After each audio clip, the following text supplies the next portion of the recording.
Hi, this is Chris, and I support the Comics Alternative on Patreon. Thank you, Derek and Andy.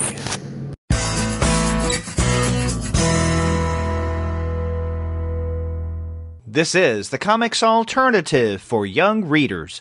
Reviews of Feathers, The Only Child, and Teen Dog.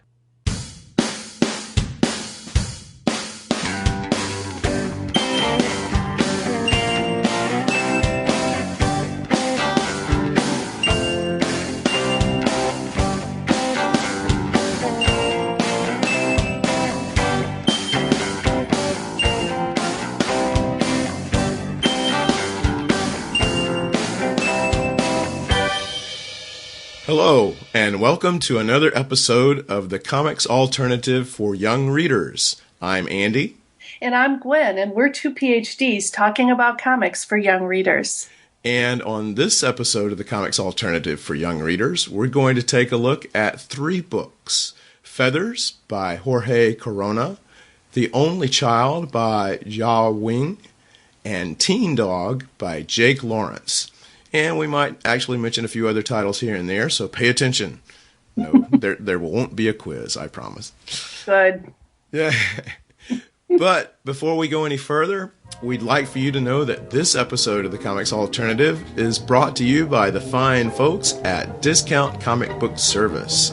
And if you go to dcbservice.com, there you will find everything you need for all of your pre-ordering comics. You have DC, Marvel, Image, Dark Horse titles for 40% off. Other publishers, the discounts are 20 to 35% off. Sometimes you'll find specials that are 45 to 50% off the cover price.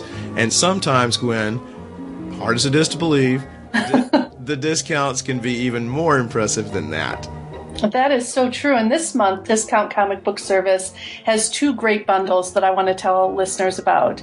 The first is the Marvel Kids bundle that includes issues of Marvel Universe Guardians of the Galaxy #6, Marvel Universe Ultimate Spider-Man Contest of the Champions #1, and Marvel Universe Avengers Assemble Civil War #1. So that's two #1 issues this time, and all for only $4.47, which is a 50% reduction, which is great. And then the DC Kids bundle is also a great value. You get not one, but two Scooby-Doo titles. You get, yes, and you know how I feel about Scooby-Doo. I do. Scooby-Doo Team Up #15 and Scooby-Doo Where Are You #67, and you get them both for just $2.98. Again, 50% off the cover price. And, you know, when I'm sitting there reading my Scooby-Doo, I might want something to drink. You know, that's a great idea, Gwen, and I'm glad you brought that up because this month we are proud to welcome another great sponsor to the Comics Alternative. A sponsor that might appeal more to our grown-up listeners, but hey, maybe younger readers too, you never know.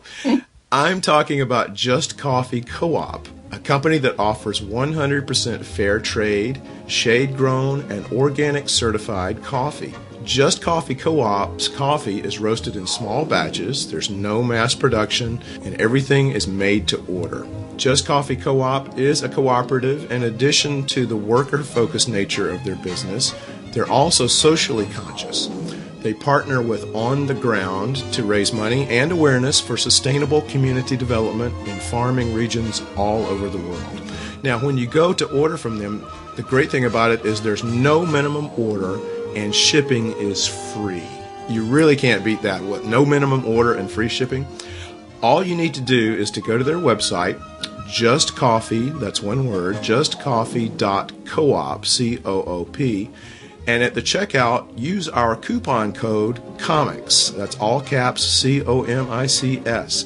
Now, if you do that, that'll give you a 10% discount off of your order, and it will help support our podcast. So please go to the website and get caffeinated before you get your comics. And that's justcoffee.coop. And as you know, Gwen, or I think maybe you know, they also have, if you're not a coffee drinker, that's okay, because they also have chocolate.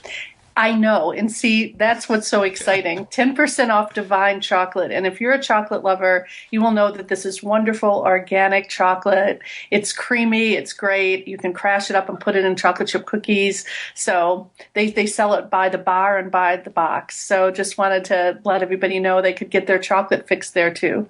That's right. So if coffee's not your thing, they have something for you. And it's a very, very cool website. There's so much cool stuff on there. I haven't placed an order yet, but I can't wait to get things started. I think there's some chocolate in my future. So yeah, that's a good thing. Yeah, absolutely.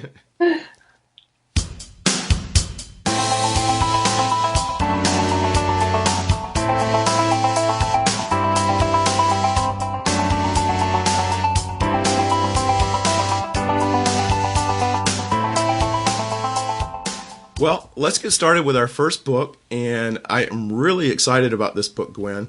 Derek and I reviewed the first issue of Feathers some months ago, and we both enjoyed it quite a bit. So I'm really, really excited to see that this is a nice hardcover edition that's come out. And the title again is Feathers by Jorge Corona, and Jen Hickman does the colors. And this is from Archaea/Boom Studios. Now, Feathers is about a young boy named Poe, and he's a very special young boy because he has feathers. And Poe lives in what's called the Maze. It's a set of crowded streets bordering a large city. Now, Poe is a mystery to the people on the ground who refer to him as the Ghost because of his ability to move quickly. He also has these huge aviator-style goggles that make it impossible for them to see his eyes. So the children in the maze are fascinated by him. The children are called mice because they're constantly running in and out of the streets. Now, on the other side of town, or in another part of town, is Bianca. And Bianca is a young girl whose parents are wealthy.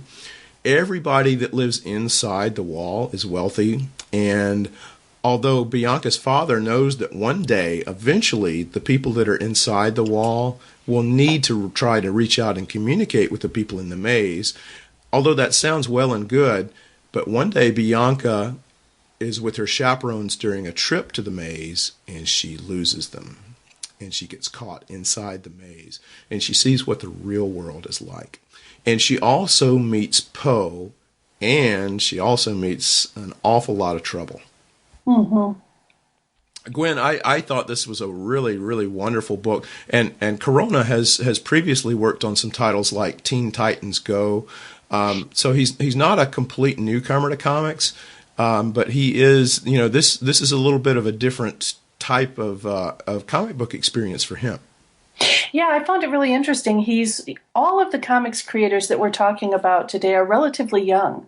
Corona was a student at the Savannah College of Art and Design when he was first sort of pitching this comic, and so it's exciting. I think he had been a graphic illustrator before then, but all of our comics creators are in their late 20s or early 30s, and so it's exciting to see a new generation of folks beginning to draw comics. And this, I think we were talking before we started recording. This comic reminds me a lot of many sort of Franco-Belgian comics, both in terms of sort of the storyline, but also just in terms of the art style.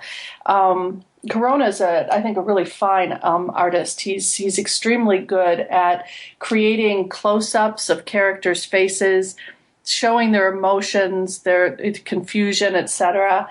Very often he will juxtapose Poe and Bianca, images of them on the page, so that you really see you don't just listen to the argument or the discussion they're having. You really see that contrast, and I really found that enjoyable.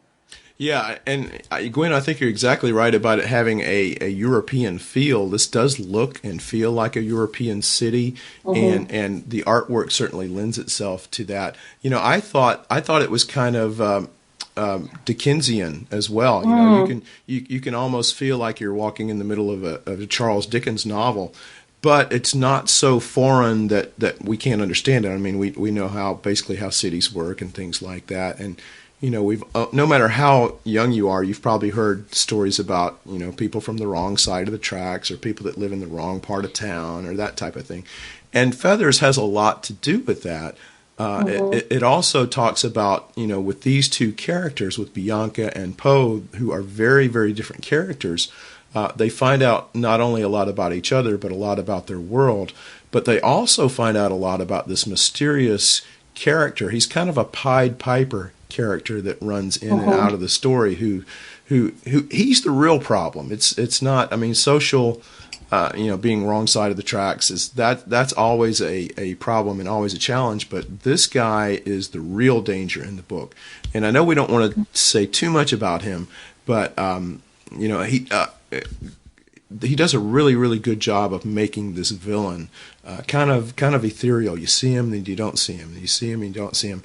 But he's behind a lot of really bad things going on. Yeah, and we should probably mention this is an all ages comic. And I point that out because, it's actually kind of scary at points. If you were a super young reader, there might be some things in that occur that appeared as if they're going to occur that happen off out of the panels that could be a little scary for the very youngest of our listeners. But what I also really love, and I don't think this is giving away too much, is the use of color in this comic. And the manner in which this sort of mysterious figure, his siren song, if you will, is coded in a particular color, as are her speech bubbles. And that actually adds to the chilling atmosphere, I think, that surrounds him in the comic. Yeah, that's a great point, because there's a lot of really unusual things going on, and I'm glad you mentioned the panels too. There are a lot of pages that really have an unorthodox panel layout. Things flow from one panel into another, or characters reaching across one panel into another. So it has kind of an edgy feel to it in some ways. And like you also mentioned too, Gwen, there are different colored speech text boxes that, especially at the beginning, we know that there are two different people narrating the beginning of the story. We don't know immediately who they are.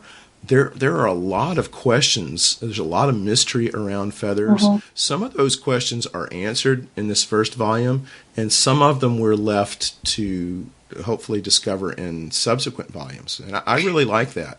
I think you're right. There's enough that's familiar here that I don't think you ever feel as if you're really losing the narrative thread.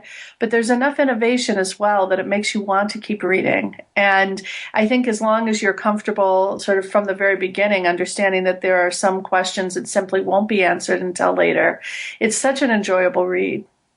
And it's pretty fast read too. I mean, there's a lot of text in it, but you never feel like you're bogged down because the story keeps moving so quickly. There are so many interesting main characters and supporting characters. And again, that's one of the things I think that makes it kind of Dickensian in a way. You've got all these characters, but you never feel like you're overburdened with characters. Right. And there's a world that's created here, and it slowly develops. And a lot of that is through the visuals. Clearly, the cityscapes in this from a distance are beautiful. And even the narrator at the beginning says, from a distance, this is a very beautiful place. But the details on the buildings, on the streets, everything, it's a comic you can read quickly. But I found myself lingering, especially on pages where the entire page was a panel. And there were all this sort of artistic depiction of the city. I just found myself looking at all those details. So it's a beautiful comic to look at. And the storyline is intriguing. I really enjoyed it. I enjoyed it too, and I hope our readers will enjoy it. Actually, Corona himself has said, I think actually, Gwen, this was something that you sent me a link to, this interview with him. He said, if you think about it, Feathers is like Spider-Man in a Dickensian world. And I really like that. I really like that description. It's very accurate. Yeah, absolutely. I can completely see that. I think it has a lot to recommend it, especially for our listeners who already sort of enjoy long-form comics and enjoy superhero comics, because in a way, Feathers is something of a superhero, I think. So I think it's a great read and an all-ages read. I think parents would enjoy reading it with their kids, but I also could see our teen listeners really enjoying it too. I think so too. And I was thinking, Gwen, about some other titles that are somewhat similar to this. If you like the series Rust by Roy and Lepp, although it's a different type of kind of a historical book.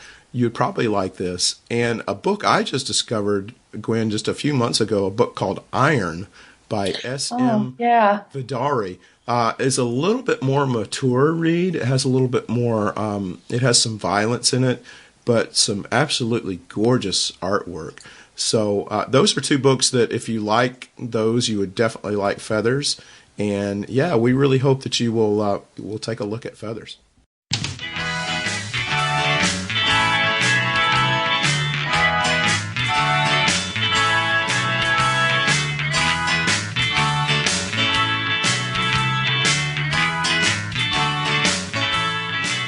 Yeah, it was a beautiful text, really. And in some ways, part of the mood of the comic is evoked in the setting. And I would say the same is true for the second book that we're going to discuss today. It's called The Only Child, and it's the first graphic novel by Zhua Jing, an illustrator who studied fine art at the Qianqing Academy of Fine Arts in China.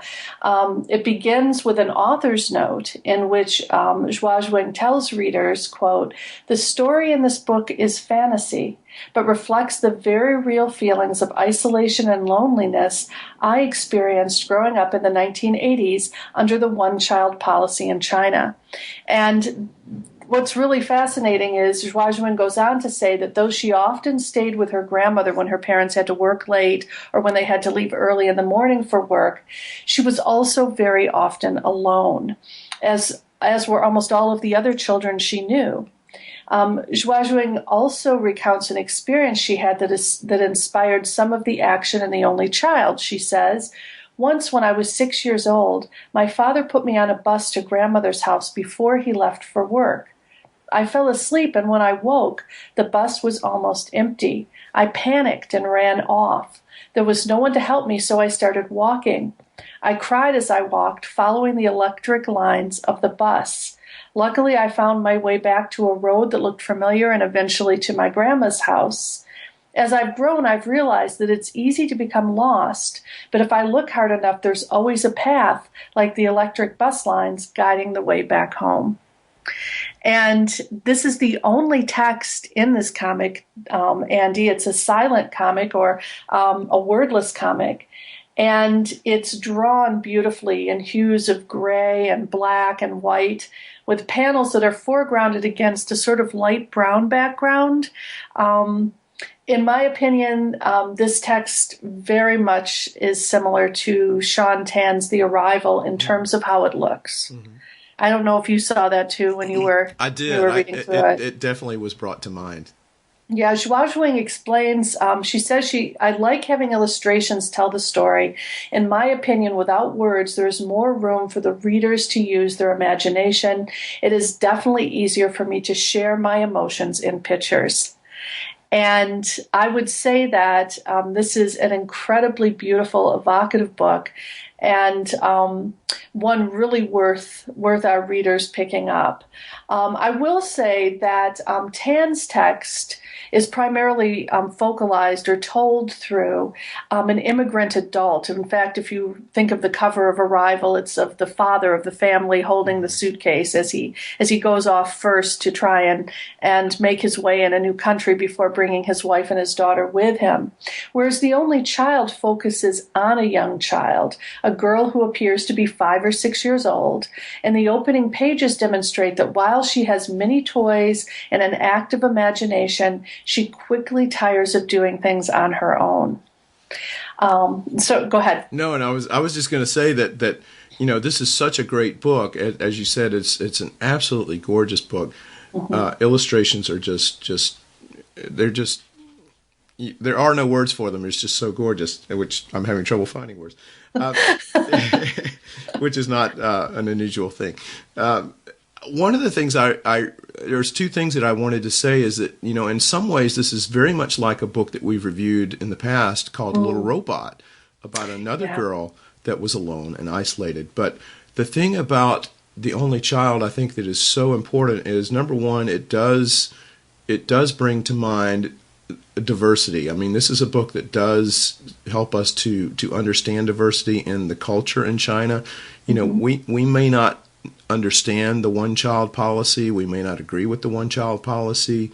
We may not, we may get kind of very nervous when we see a child alone in this culture as is depicted here. Even though in our culture, when a kid is alone, there's usually always somebody nearby.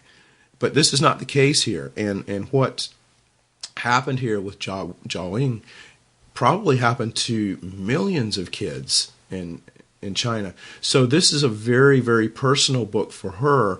And again, it lets us walk in somebody else's shoes. It helps us to understand that culture. Even though we may not agree with this type of the way children are left, we do get inside of that, and we feel what she feels, and we feel the aloneness and the isolation that she feels. There's only so much a kid can play by themselves before something starts happening. Either they create imaginary friends, or they go exploring, as we saw in Little Robot. But this is such a wonderful book because it touches on things that we all long to have. I mean, we're social beings by nature. We want to be with someone, other people. And this really does tap into that need in a very beautiful way. Yeah, true confessions, I am an only child.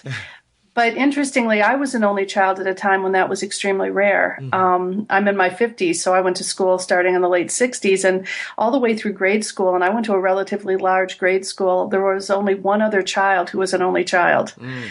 And I think that I have a good friend who grew up in China and obviously is an only child. And she said that one of the unintended consequences is that now that generation is in their 30s, right? And their parents are now older. There's a lot of pressure on only children to take care of their parents. By the way, I'm an only child. I've taken care of my parents too, and I'm very close to my family.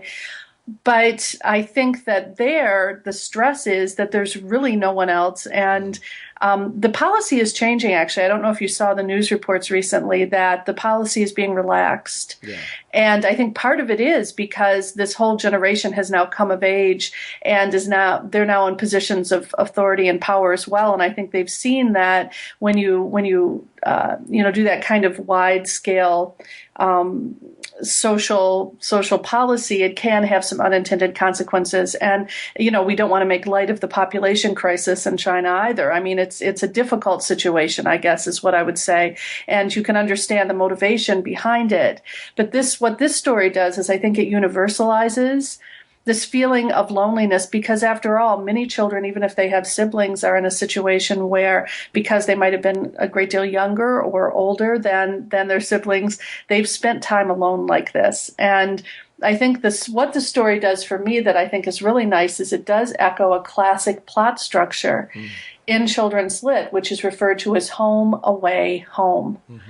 In which a young child feels discontented for some reason, leaves home in order to pursue adventure, but then realizes that she's homesick and attempts to get back. Now, our listeners probably immediately might think of The Wizard of Oz as an example of that, right? Especially the movie, because the book follows that, but the book meanders in a lot of other directions. But the movie is very clearly set up, even visually, black and white versus color, right? To sort of look at Dorothy's discontented home, her adventure that leads her to a colorful but somewhat frightening world, and then her desire to come home.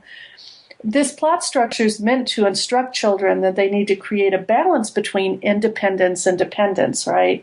That they should appreciate the virtues of their home life, even if in this case, for instance, it's somewhat lonely, but that also they should take advantage of sort of independence to a certain extent. And I think back to the author's note, right, where Jiawing says that,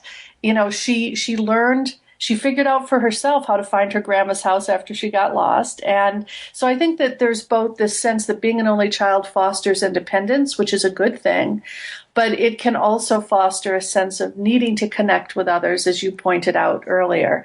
And I think in this particular text, it's that desire for company that propels the young girl to leave home. And it's really at that point that the text looks at the adventure that she has, and it's really at this point too that the fantasy aspect of the text kicks in, because it starts off in a very realistic mode, and then I don't want to give away too much of the storyline, but I do want to dwell for a moment on an encounter that the young girl has with a beautiful stag, right? Who becomes what I see as sort of an ideal combination of protector and co-adventurer. And, we've been talking about sort of, if you like this text, you might like another text. And certainly The Arrival is one that we would strongly recommend. But I would also say that some of the fantasy element visually is very much like Chris Van Allsburg's The Polar Express. This text, like Van Allsburg's The Polar Express, is set during winter. A lot of when the fantasy element takes over, especially, a lot of the tones and hues are very similar. So I think that it would be, in that respect, it would be a very lovely text for sort of a nice text pairing. Like you, I cannot believe how beautiful this book is. Joie Jung understands how to capture a reader's inner emotions with economy of line, and she does so in ways that are going to resonate with very young children, certainly, but also with adults. And in fact, although her story is extremely different in tone and imagery from, say, Maurice Sendak's Where the Wild Things Are, its artistry has the potential to depict a child's often unspoken but very real impulses, fears, and desires. This book is a true contender for the Caldecott, in my opinion, and for an Eisner. I can't recommend it strongly enough, Andy. I think it's so moving. And I don't want to give anything else away, because I really want our listeners to have the opportunity to experience it the way we did, going into it without knowing what was happening next. But I will say that I did tear up in certain places. I found it to be an incredibly beautiful book. I agree with everything that you said about this book. It is such a wonderful book, and you're right. I think it's going to win, all of those awards and hopefully more. It's just a tremendous book, and I wanted also to mention that although I'm not an only child, I kind of feel like I was, because my brother is 12 years older than I am. Yes, right. So he left the house when I was entering kindergarten. So it was like being an only child, and so much of this did resonate with me. Some of the things that you mentioned, the balance between fantasy and reality, as you mentioned, the independence and social interaction, all of those things really came together for me. And for me to look at this book and realize that someone on the other side of the world has these same feelings, has these same needs. And I think that's one of the great things about graphic novels and comics. And you don't even have to, it doesn't matter what language you speak or don't speak. You can pick up this book and you will get it. You will understand it. You could give it to someone who does not speak your language and they will get it. And you have that bonding. And, that's one of the great things about books like this and books like The Arrival. It taps into those very, very human feelings that you don't really need words to express them. They're right there on the page. And you're right. This is just such a wonderful book, and everyone should pick it up. Yeah, really. Even though it's designated, it's in that interesting category where some people will call it a picture book. You and I are probably more inclined to call it a comic, and but I would say that even though it's not listed as all ages, I think that this would be a beautiful gift for really anyone, because it's dealing ultimately with human emotions that all of us experience at every age. It's, you can be lonely in a crowded room, and this book really shows a way that one child copes with that in a way that actually turns out to be very productive and transformative. So I highly recommend this book. Now, Gwen, here's one sad thing about this book that I must report. Okay. I checked this book out from the library about a month ago to read, to get ready for our podcast. And I thought, I would really like to renew this book at the end of the 3-week period. I would like to renew this book, but I know if somebody's going to have a hold on it. There were no holds on the book. Oh, okay. So I was able to renew it, which was good for me, but that should not happen again. If I try to renew this book, somebody better have a hold on it. Check this book out. Take it from the library. Buy it. This is a book that Yes.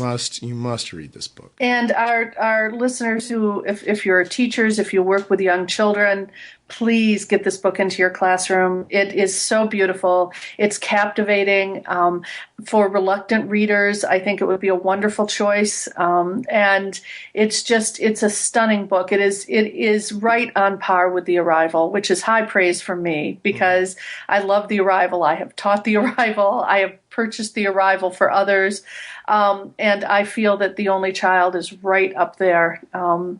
In terms of quality. And I think in terms of impact, as a wordless comic, there's a lot of wonderful techniques we haven't really talked about because, quite honestly, I don't want to give away some of the what's going on in the comic. But if we wanted to, we certainly could talk about some of the sophisticated techniques that Zhua Zhuang uses. And so I really encourage everyone to go ahead and pick it up. And let me give our listeners the spelling of her name.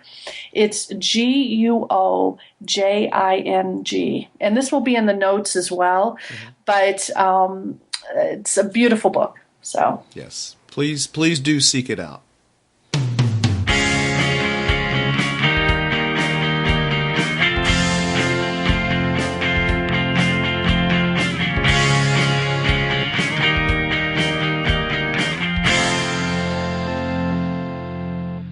Well, Gwen, we've got one more book to discuss. Do you want to tell us a little bit about this title that's coming up?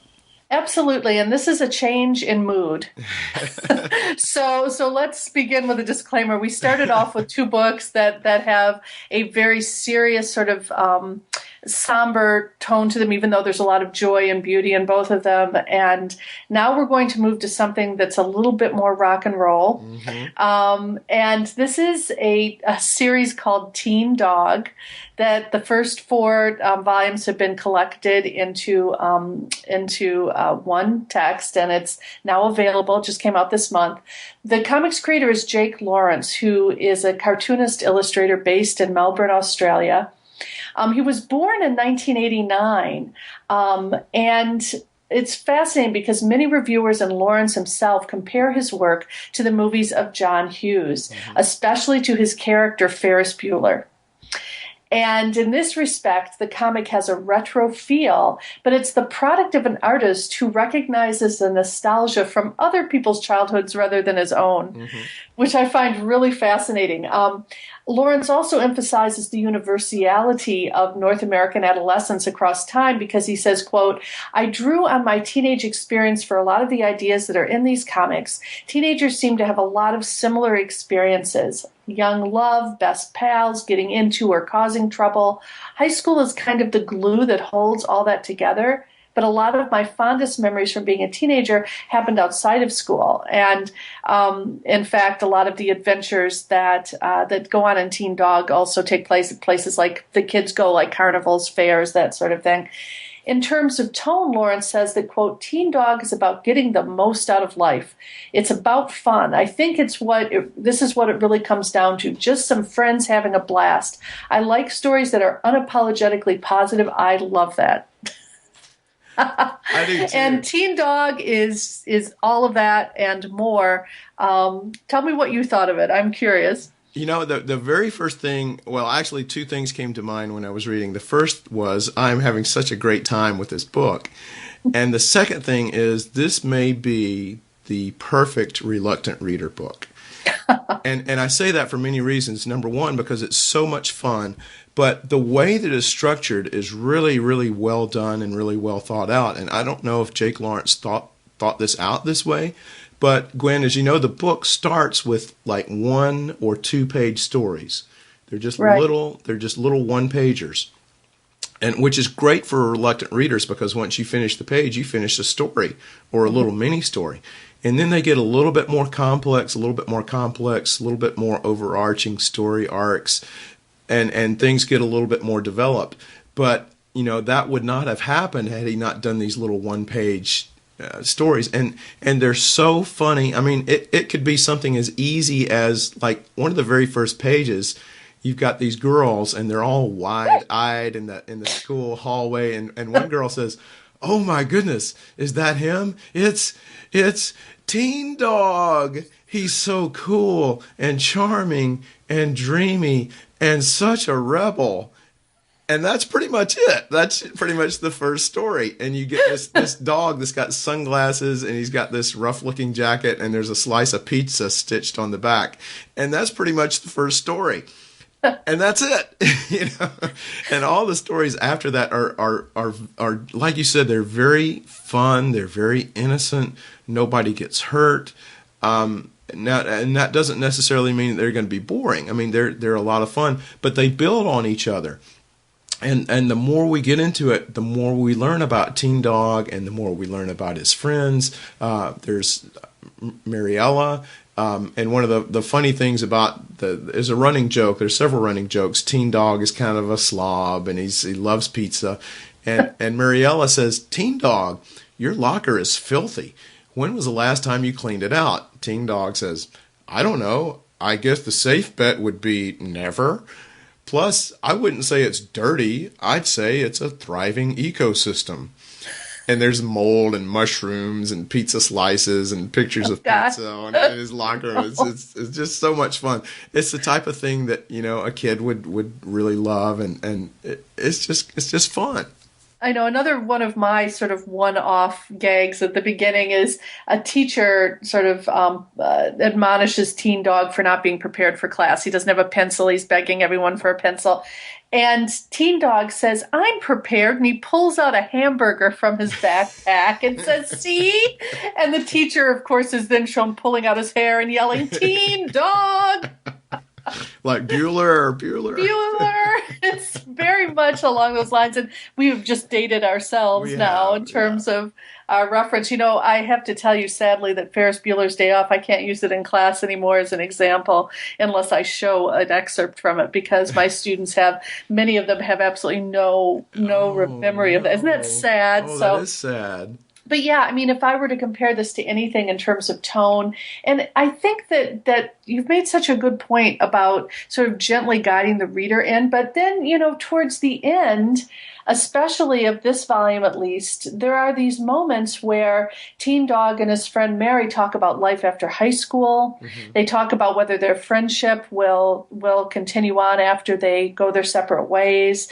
There are some very poignant moments too, so it's not all just laughs. And Teen Dog it starts off, you feel like he's going to be a very one-dimensional character, mm-hmm. but he's not. He really is a fully developed character by the end of the volume, I think. Yeah, there's a great line in there where, and I think it's pretty close to the end of the book, and Teen Dog says, "You're young for a while, and then you're not. But at least no matter what happens or where we end up, I'll always remember that day we played ball in the empty lot."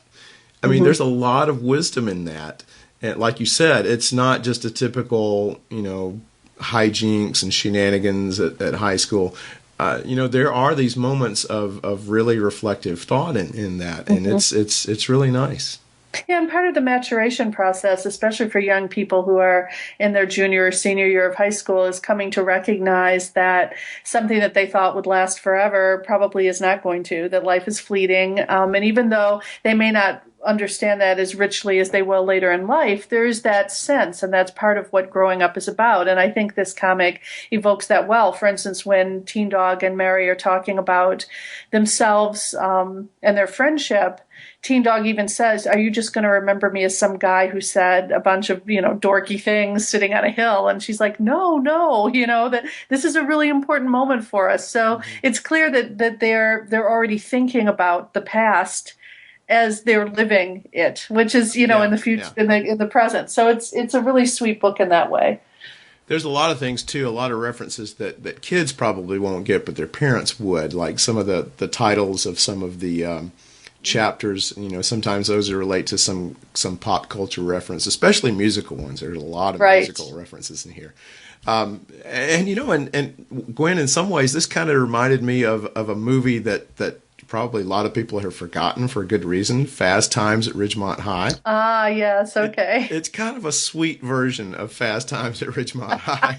It's really, really goofy in a lot of places, but it's so sweet and so well done and genuinely funny. I mean, there are so many books out there that we read as adults and we think, well, a kid would think that's funny, but maybe I won't.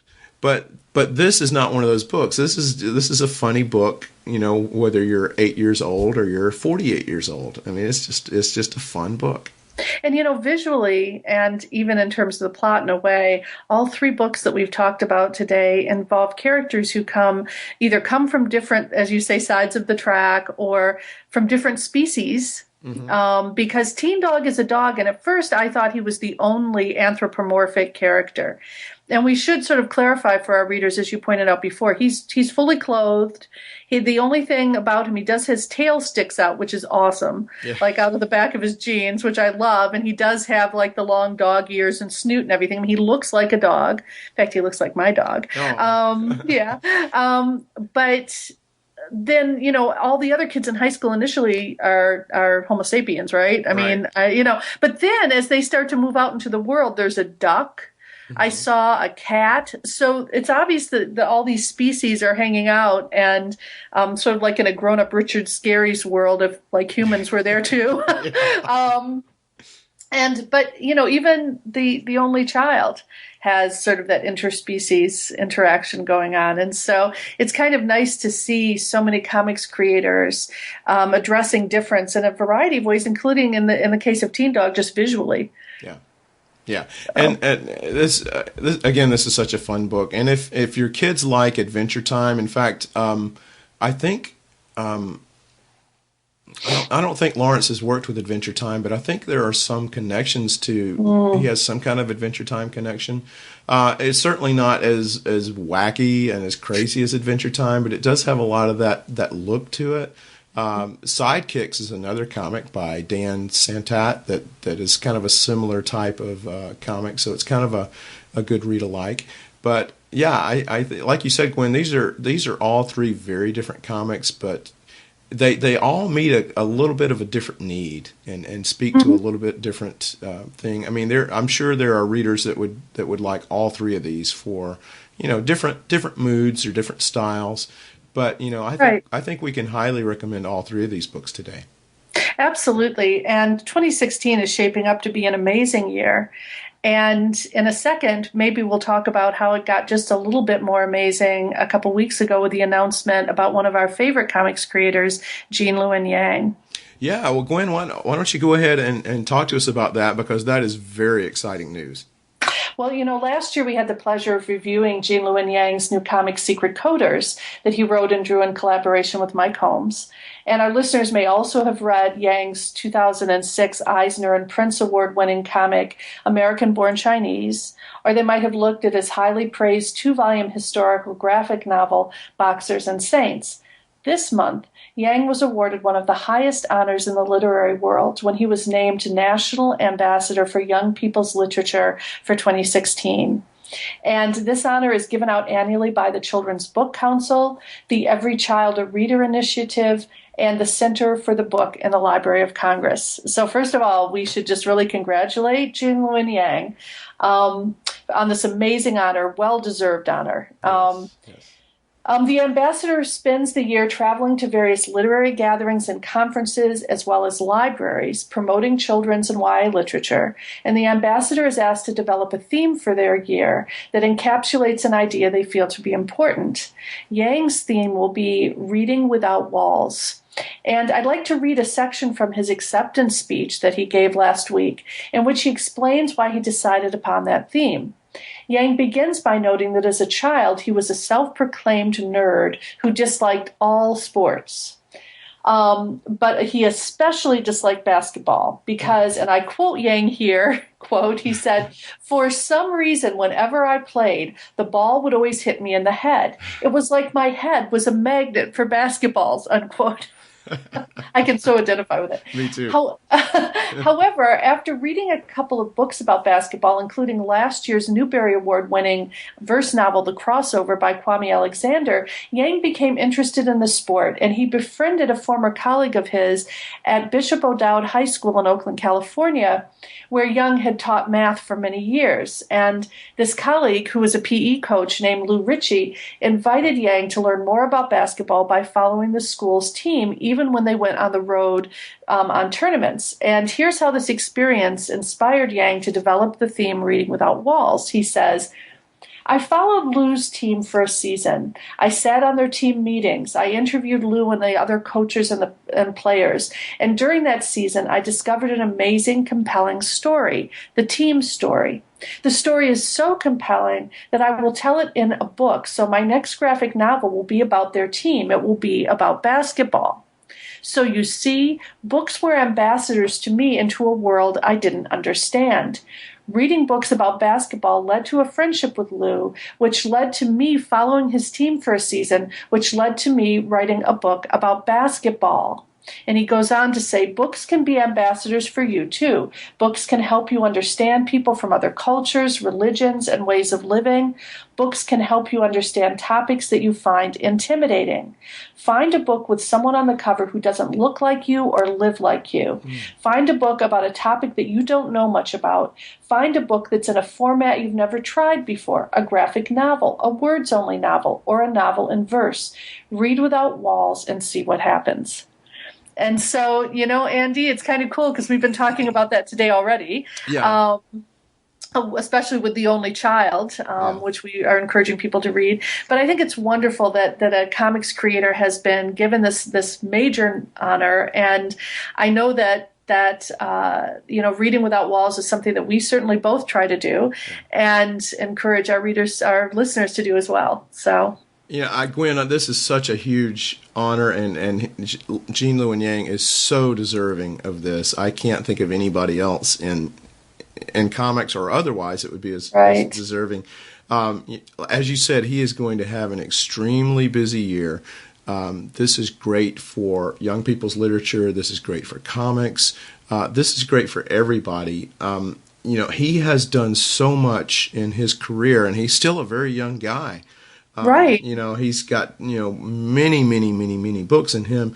And, the great thing about him, when you look at some of the books that he's done, I mean, he's obviously American-born Chinese, recently Secret Coders that we both talked about, Boxers and Saints, The Shadow Hero. These all celebrate diversity. And not only do they do that, not only is he teaching, but he's also entertaining. And he's such a good writer that he just draws you into all these stories. And I've never met Yang personally, but I've read, like you said, his acceptance speech and some interviews. He's just a good guy. And we need more good guys and good ladies in all of literature, not just young people's literature. I can't wait to see some of the wonderful things he's going to do as the national ambassador for young people's literature. And I can't wait to read this book that he's written. I should confess that though I was not good at sports as a kid, except maybe tennis and only a little bit good there, I love basketball. And I went to Purdue University, where if you don't like basketball, you're in trouble. And and in fact, I taught, many of my students were student athletes who played on the men's and women's basketball teams. So I have actually a deep love of basketball. So I can't wait till his new book comes out and we can review it, because it sounds like it's going to be really exciting. Yeah. So that's just an added bonus to what will be, I think, an amazing year for him. And I just feel really, I think everybody, there's just been such an outpouring nationally of excitement about this, and we thought, our listeners would want to know as well. So, Jean, congratulations from Gwen and I. You are so very deserving of this, and we are very excited for you. And wow, we can't wait to get the feedback from all the appearances you make, all the speeches you make, all the people that you contact. This is such a great way to start the year off, Gwen. It is. And, he will be at the Children's Literature Association conference that's running June. I want to be careful about this because I'm sometimes wrong with dates. I'm infamous for that, but I think it's June 9th through 11th this year in Columbus, Ohio. And Jean will be giving the major sort of address that we like a a children's lit author to give. And so I will finally get to meet him in person, which is exciting. But he's going to be, I'm sure that his schedule is going to be full, and that wherever you live in the U.S., you'll probably have the opportunity to listen to him, read from his comics, and also talk about the importance of, as he says, we tend to put walls up around ourselves, maybe sort of looking beyond those walls, which, by the way, is something that's very much part of Feathers. So that's right. Bianca does that in many ways. So looking beyond our own experience to try to have new adventures. So it's just great news. And listeners, if you would like to follow what Gene is up to, you could go to his website, and that's geneyang.com. GENEYANG, one word, .com. He has a blog there, and I'm looking at it now, and it looks like he's already doing updates on the places he's going. Great. Maybe he will come to your town. And Gwen, I'm actually hoping I can go to that conference in Columbus, so to see you and Gene as well. So it's just a great news all around. Yeah, we're really lucky readers, all of us, because Gene is a great guy, and he's going to do so much for children's and YA Lit throughout this, but also so much for comics. So it's wonderful. It sure is.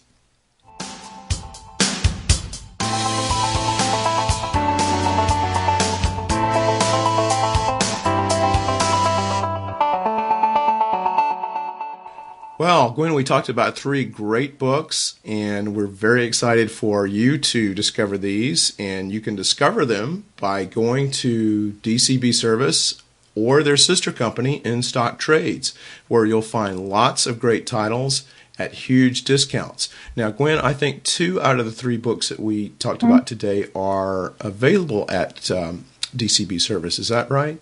In Stock Trades has both Teen Dog and Feathers at 30% off cover price.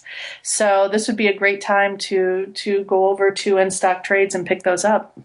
Yep, that would be great. And even though they do not have The Only Child, we also encourage you to pick that up as well. Absolutely. So after you do get your comics there, get in touch with us and let us know what you think of these books. You can contact us by going to our website at comicsalternative.com, and on the right-hand side of your browser, you should see a tab that reads Send Voicemail. Click on that, and from the comfort of your own desktop or mobile device, you can send us a message through the wonders of SpeakPipe. Or, if you want to contact us the old school way, the Teen Dog way, maybe. I knew you were going to say that. You can send us some pizza. No, really. You can call us on the telephone at 415-3-COMICS. That's 415-326-6427. Or you can contact us by email. Maybe you have a comment. Maybe you have a question. You can contact us at the number 2 guys at comicsalternative.com. Or you can get in touch with us individually. I'm Wolverton at comicsalternative.com. And Gwen, how can people reach you? Folks can reach me at Gwen at comicsalternative.com, but you can also find us on Twitter, where we announce new content to our podcasts and updates to our blog. And there we're at the number 2 guys with PhDs. That's right. And you can also find us on Facebook, Tumblr, Instagram, Google+, and Pinterest. And we even have a YouTube channel, so if you're into that, you can hook up with us that way. You can subscribe to the podcast through iTunes. You can stream us on Stitcher. You can find us on TuneIn. And you can discover all of our episodes, as well as our reviews and comics-related commentary on our blog at comicsalternative.com. And Gwen, the last show we did, our best of 2015, we got a lot of great comments from that. And Derek says a lot of people visited the website. And I noticed that hundreds of people posted on Facebook. So, wow, we are super super glad that you guys are enjoying the show. And we hope you continue to enjoy it. I was just really knocked out by that. That's great. And, it shows you as well that people are really interested in children's and YA comics. And that makes me super happy. So thanks, folks, for listening, because we love these books and it's clear you love them too. That's right. We sure do. Well, until next time, I'm Andy. And I'm Gwen. And I forgot the last part. Just say, we'll see you next time. We'll see you next time.